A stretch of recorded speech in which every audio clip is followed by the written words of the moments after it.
This video today will be the first time I give these two guys attention on this channel, because I was going to do a video about the Wrestling Observer Awards for 2019. I shot a whole video, I was about to post it, but I decided not to, just ripping the awards apart.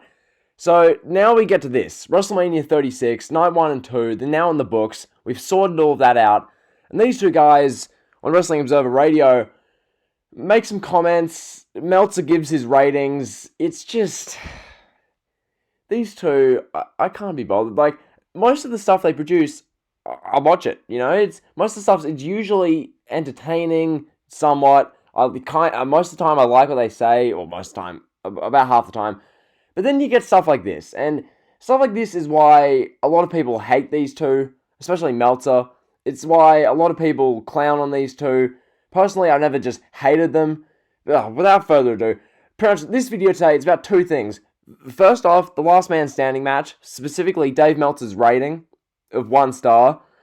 And then I'm talking about Brian Alvarez, talking about the Boneyard and the Funhouse match, and why the Funhouse match, in his opinion, was just a joke. It was a waste of time, and it wasn't worth happening. So, without further ado, I'll begin with Meltzer, giving Edge vs. Randy Orton, Last Man Standing, 1 star.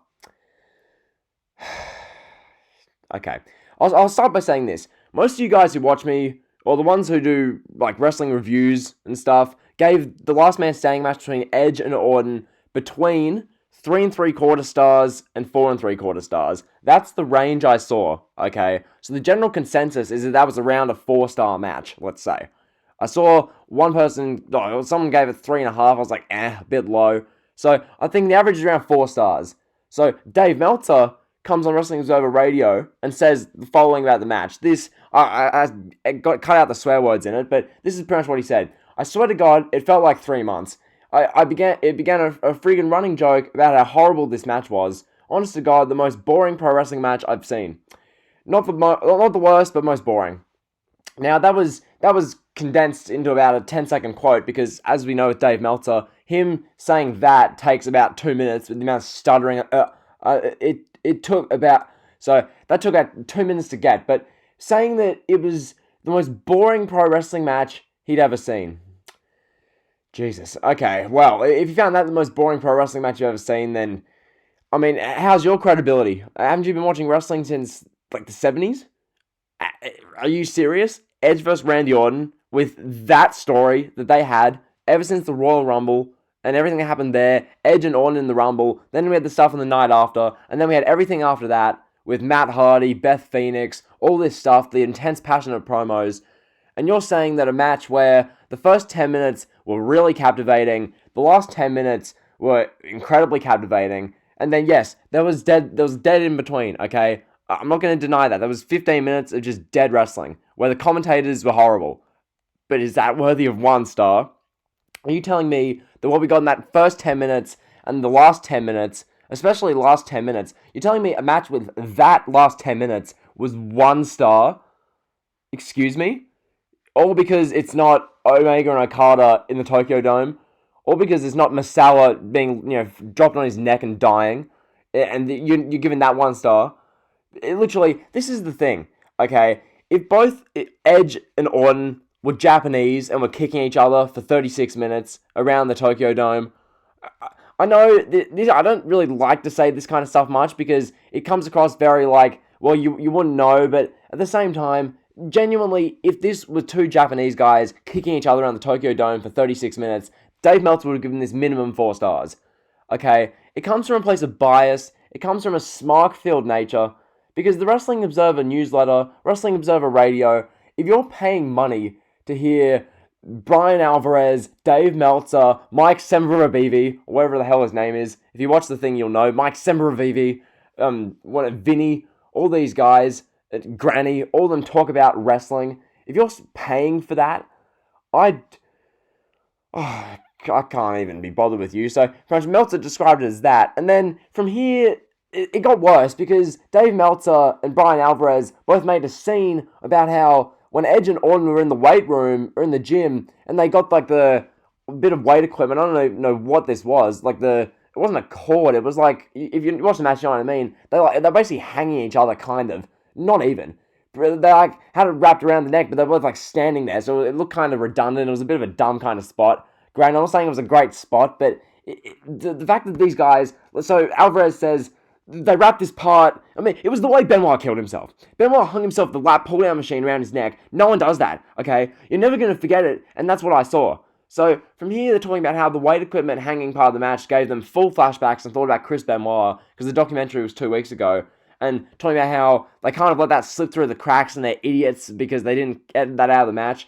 And now, they said that I thought of it as a Chris Benoit thing. I couldn't get it out of my mind. So, literally, they're trying to rip the match apart and saying that this random little spot that happened for like 30 seconds where Edge and Randy Orton both kind of got each other caught up in this what was it, like extension thing? Whatever. They're trying to make a scene and make it seem like Edge and Orton in this last man standing match where they're trying to punch each other, made it seem like they were trying to do a Chris Benoit murder flashback.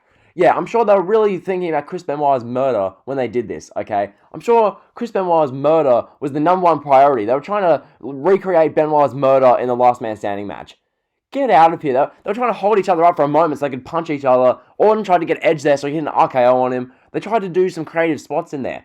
It wasn't trying to... these two guys. So, from here, we get Dave Meltzer furthering on the last man standing match saying they should have edited it down to 15 to 16 minutes at most. Even 18 would have been boring. Are you kidding me? 15 to 16 minutes? Really? They should have edited that down to 15 to 16. I could say the same thing about Omega and Okada when they had the match at Dominion. That shouldn't have been 64 minutes. They should have edited it down to 22 at most because the match was just all flips and kicks. Like, you can say the same thing about most pro wrestling matches. Oh, they should have edited it down. But the whole point of this was the story, okay? The story justified the match going as long as it did, okay? Or, granted, maybe not 36 minutes with the dead air in between, but 25, okay? 25 to 30. Maybe cut 5 to 10 minutes off it. But you're saying should have gone 15 to 16 at most? So, from there, these two guys, they move on to the Funhouse and the Boneyard match. Now, these two guys, especially Alvarez, loved the Boneyard match. Fair play, I enjoyed the Boneyard match. And then the Funhouse match, they had real issues with, especially Alvarez. He says, so he's trying to justify the Funhouse and people enjoying that more than the Boneyard match. So he says, so you love this? Now what, you think every Bray Wyatt match is going to be this? No, he's going to go back to wrestling in the ring. No one said he wasn't going to go back to wrestling in the ring. No one expects this match to be what we see every time from Bray Wyatt. No one expects the Funhouse to be what we see every time. Okay, this, and why people enjoyed it so much, why I enjoyed it so much, was because it was special. It was creative. It was something outside the box for WWE. It was something you don't see in pro wrestling. It was incredible storytelling. It wasn't just some promo package for the match. Okay, it went for like 15 minutes. Yes, I'm not trying to justify that it was a full match. It wasn't, okay? I'm not a cretin. I'm not saying it was a full match. But what they did, and the story and the journey they took you on, was better than 99% of these indie work rate matches we see nowadays. Okay? Well, actually, no, 100%, because none of the matches, Walter, Tyler Bate, that was a great match. Had an incredible storyline with the small guy versus the Goliath and Walter. It was great in-ring work. But that didn't take you nearly on the story that they did with Wyatt and Cena. Okay, the Wyatt and Cena thing incorporated elements of all kinds of pro wrestling history. The NWO, Hogan, Cena as his debut, Cena, having doubts about his inner failure, Cena at WrestleMania 30, Wyatt at WrestleMania 30. All these different things. Cena and the Bella Twins, they mentioned that. But no, that's not good storytelling, okay? Oh, sorry, not good storytelling, I'll be misquoting. But that's not a good match segment. It's unrealistic, okay? And Alvarez says, don't try and convince me a segment is a match.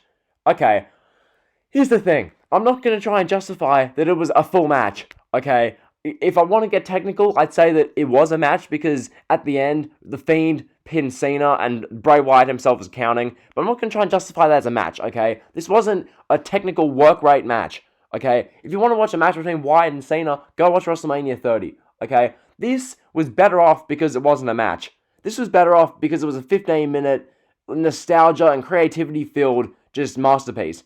It was better off for it, okay? If it was literally a 15-minute technical work rate match with Cena and Wyatt, everyone would crap on and say it sucked. Everyone would be like, oh, but it was boring. Wyatt, The Fiend is a bad wrestler. The Fiend can't put on 17-star garage matches where a 5'7" guy does 630 splashes, and then we have a 5'8" guy with no character doing a Chinese dropkick and a Japanese. I don't know. You get my point, okay? This whole indie thing, this whole the garage, the Tokyo Dome, no real characters but long matches. It's just hypocritical for Dave Meltzer to give Edge and Orton 1 star. It's hypocritical for Brian Alvarez to crap on this when it's the most storytelling and most creativity WWE's had in forever. But each week on his, the Wrestling Observer Radio, he goes on about how there's no story, nothing makes sense, okay? And then he also goes on and talking about how the biggest difference between the Boneyard and the Funhouse match was that I could very easily suspend my disbelief for the Boneyard match. And then he compares the Funhouse match to, like, Bigfoot. Okay. I'm not trying to watch the Boneyard match and suspend my disbelief. Okay? The Boneyard match had literally explosions. It had a bunch of different stuff. It had Undertaker vanishing and showing up behind AJ Styles. It had, like, what were they, like, skeleton creepers emerging from the Boneyard? And it was just a bunch of stuff. It was, like, Undertaker's symbols coming up on houses, and, okay. The whole thing about pro wrestling is that you just suspend your disbelief altogether for the most part when it comes to these matches. The Boneyard and the Funhouse match, I'm not just going to be like, well, the Boneyard match I'll suspend my disbelief for to an extent, but the Funhouse match, I can't suspend my disbelief. The Funhouse match is just something you watch and enjoy because it's so creative and it's so thoughtful. And, I don't know. So hopefully you enjoyed this video. If you did, be sure to like, comment, and sub. I don't give these guys attention on this channel, but given these comments at WrestleMania 36, I felt I had to. Just Meltzer giving 1 star for Edge vs. Randy Orton. Disgraceful. Alvarez saying that the Funhouse match was it was a joke and it wasn't a real match. Well, no one with a brain is saying that was a real legit match. Why people loved it was because there was so much creativity, so much storytelling, so much thought went into it. That's why I loved it, okay? If people loved it because it was a real match, then they're cretins. So, I don't know. Hopefully you enjoyed the video. Be sure to like, comment, sub. I'll probably be up here for a Raw ratings reaction later, if the rating's that bad. If not, see you guys tomorrow. So, hopefully you enjoyed. Be sure to like, comment, sub. You guys know the drill. See ya.